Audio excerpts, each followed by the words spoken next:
Hello, this is Dr. Mike, and it is my privilege to be your instructor for this course in the early part of American history. Uh, we usually consider that to be from what we call first discovery until 1877, the end of Reconstruction.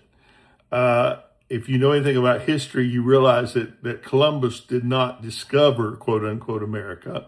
That there were many people here before him, namely the Native Americans. We think when he landed in the Americas, there were about 10 million Native Americans in the Americas from north and south, and they had about 338 different languages, and they had different religious beliefs, but they were all descendants, as we know, and they came here from over the Bering Strait probably during the Greater Ice Age. There was a land bridge there at that point in time, and they crossed it hunting for animals as hunters and gatherers to survive.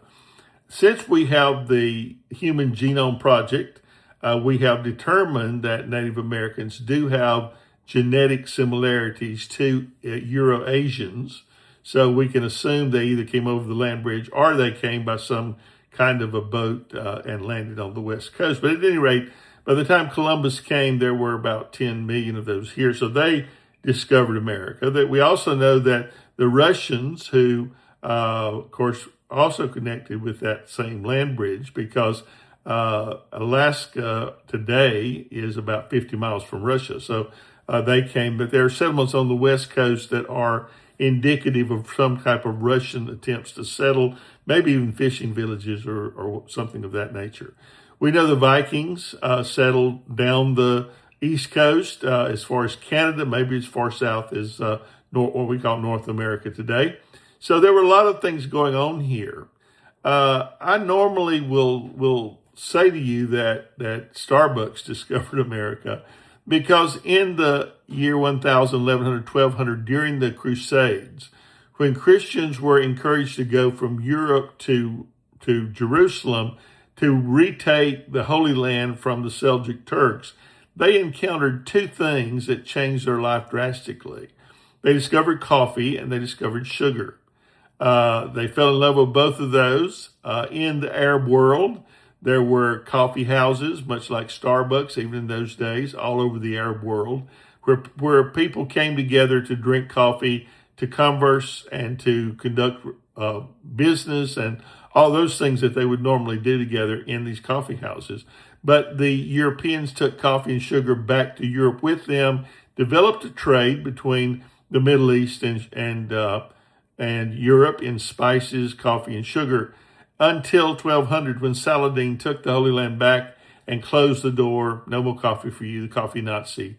And so then they began the overland trek from Europe all the way to Constantinople, which is in present-day Turkey. This is the period of time when Marco Polo, of course, went on and went to China, and that's a great story, and we'll not spend a lot of time on that. But they started these caravans backward and forward from Constantinople, bringing sugars, coffee, spices back to Europe until 1453, when the Turks took Constantinople and it fell and that door closed. And so I jokingly say for 40 years you had a bunch of Europeans with a craving for coffee and those things. And so, but Columbus is only 50 years from that closing. And so they're looking for new trade routes. The other thing that you need to kind of dispel that you were taught in elementary school, that is not true, that they thought the earth was flat or square and that they'd sell off the end of the earth. Columbus's men had no fear of that. By 1492, they were well aware that the earth was round. And so in that process, they didn't have a fear of falling off the end of the earth. But they did come up with the idea that maybe by selling to the west, they could get to the east. Not knowing there was this whole continent here, continents of North and South America. But Columbus, when he landed, thought he was in India. He returned two other times to the New World, and one time was the governor. And he still thought he was in India. He died thinking he was in India. And so there was this learning curve about what this great piece of dirt was that was in the way. They never found any Indians or spices or whatever. They did find silver and gold, which became the driving force of Spain in their settlement of the New World, was the attainment of gold and silver. And they literally moved tons and tons and tons of it out of South and Central America. In fact, it became so big of an enterprise that they began stamping their coins here. You'll often hear in the newspaper of us recovering a Spanish galleon in the ocean off the coast of what's now Florida, filled with these gold, silver coins, because it was such a big enterprise.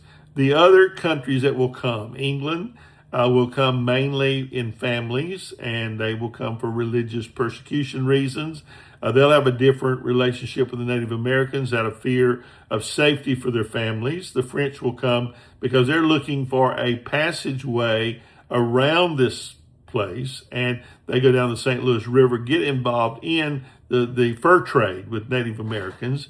And all three of these groups will try to share their faith with Native Americans. They do it in a different way. The Spanish do it at the end of a sword. They convert them to Catholicism and then work them to death in the mines. In fact, it became so great, the pain became so great to the Native Americans that the Pope in about 1557 published an encyclical that declared Native Americans to be human. That sounds a little odd for us, and that they were in need of the gospel. They could indeed receive the gospel of Christ. The English that came didn't have quite as good a record with converting Indians, because all they had was the Bible.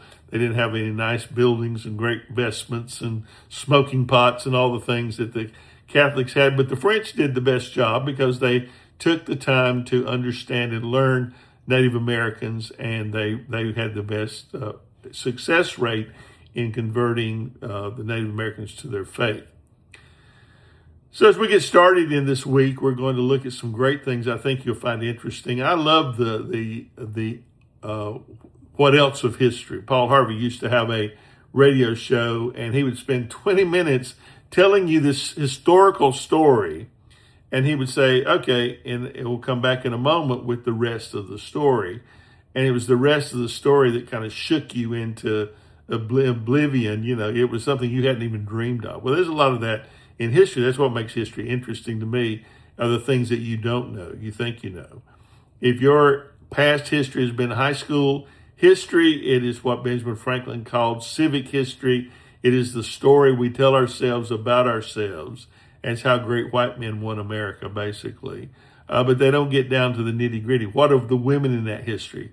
What of the African Americans in that history? What of the Native Americans, or the Chinese Americans, or the Japanese Americans? All of these play a major role in American history at one point or another, but it's never talked about in those short civic history lessons. So hopefully we'll pick up a few of those. We will not certainly talk about all of that, but we will talk about these things that lead us to the Civil War and the Reconstruction of 1850s and 60s, and what caused the Civil War and how it ended, and the ramifications of that. So until we get started, I hope I just kind of whetted your appetite to move forward and want to do something great and learn some great history.